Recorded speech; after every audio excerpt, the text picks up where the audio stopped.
Germany, France, මෝල්ටා, Spain මෙන්න මේ වගේ කන්ට්‍රීස් වලට ස්ටඩි කරන්න යන්න ආස වුණත් ෂෝමනී ප්‍රශ්නය IELTS ප්‍රශ්නය නිසා ඒ ඩ්‍රීම් එක ගිවප් කරන්නද හිතන් ඉන්නේ.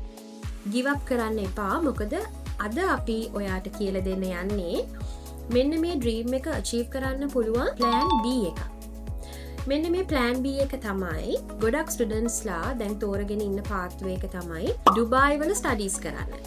ඩුබායි වල ස්ටඩීස් කරොත් ඔයාට ඒ අදාළ බ්‍රාන්ච් කැම්පස් එකේ ඉන්ටර්නල් ට්‍රාන්ස්ෆර් එකක් රික්වෙස්ට් කරන්න පුළුවන් 1 year ස්ටඩීස් වලින් පස්සේ මේ අදාළ කන්ට්‍රීස් වලට. ඩුබායි වල ඉඳන්ම වීසා සප්ලයි කරනකොට වීසා සක්සස් රේට් එකත් වැඩි. ඒ නිසා ඔයාගේ ඩ්‍රීම් එක තව තවත් ඩිලේ කරන්නේ නැතුව ස්කයිගේට් අපිට කතා කරන්න ඩුබායි හරහා ජර්මනි, UK, ස්පේන්, මෝල්ටා, ෆ්‍රාන්ස් වගේ කන්ට්‍රීස් වලට ඔයාගේ ෆියුචර් යර්ස් වල ස්ටඩීස් කරලා සක්සස්ෆුල් කරගන්න පාත්වේ එක අපි කියලා දෙන්න.